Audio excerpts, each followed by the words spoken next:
Company থেকে 1280 টাকা gas দিছি, সেই ডিলার এখন আমার কাছে গ্যাস রাখছে 1900 টাকা। মানে 2500 3000 বিক্রি করে আমার বাসার গ্যাস শেষ, আমি কারেন্টের চুলা নামে ঠিক আছে, আমি গ্যাস কিনি না, 2500 টাকা দাম চাইছে।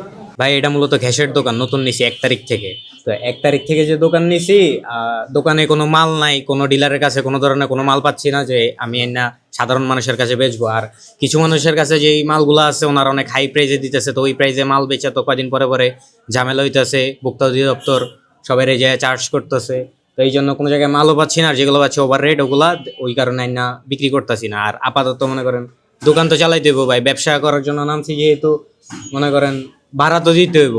তো ভাড়া তো আমি যেহেতু দোকান খুললে বইয়া থাকি, আমার গ্যাস থাকে না, আমি বেচতে না পারি, আমার তো লাভ আইব না। তাই আপাতত ভাই কিছু ডিম আনছি, ডিম এনে ডিম বেচতেছি এতটুকু। খালি বোতল কিনছিলাম সিলিন্ডার রিফিল করার জন্য, আমি ওই ভরা বোতল কিনি নাই, কিনলে তো আমি সেল দিতে পারতাম বাইরে। আমি কোনো জায়গায় রিফিল করার জন্য যাদের কাছে পাচ্ছি, কোনো ডিলারের কাছে যদি মাল পেয়ে থাকি, তাহলে ওগুলা মনে করেন অনেক ওভার প্রাইস, ওই প্রাইসে তো আমি আর মাল সেল দিতে পারবো না। আর যদি ওই প্রাইসে আমি মাল সেল দেই 2200 2300 2500 3000 পর্যন্ত বিক্রি করতেছে, ওই প্রাইসে সেল দিয়ে হট করে ভুক্ত অধিদপ্তর প্রায় সময় আসে চার্জ করে। তো ওই ঝামেলা না থাকার জন্য আমি অন্য ওয়েট খুঁজতেছি আপাতত। আচ্ছা, আমরা দেখতে পাচ্ছিলাম যে আপনার দোকানের শাটার বন্ধ ছিল। জি, দোকানের শাটার বন্ধ ছিল ভাই, মাল নাই, কি করবো, দোকানে শাটার ফালায়। ওই সকালে ডিম আনছি 1000 পিস, কোনো সেল দিতে পারি নাই, হয়তো বা 2-3 কেস সেল দিছি ভাই। এখন যে অবস্থা চলতেছে পুরাটাই সিন্ডিকেট। এখন আমার জিগাইতে পারে যে আমি যদি কোনো সময় 2200 বাইরে যেরকম পাবলিক বেচে, আমি যদি 2500 2600 পর্যন্ত মাল বেচি, এখন আমার থেকে জিগাইতে পারে যে কি তুমি বেশি দামে মাল কি লিগা বেচতেছো।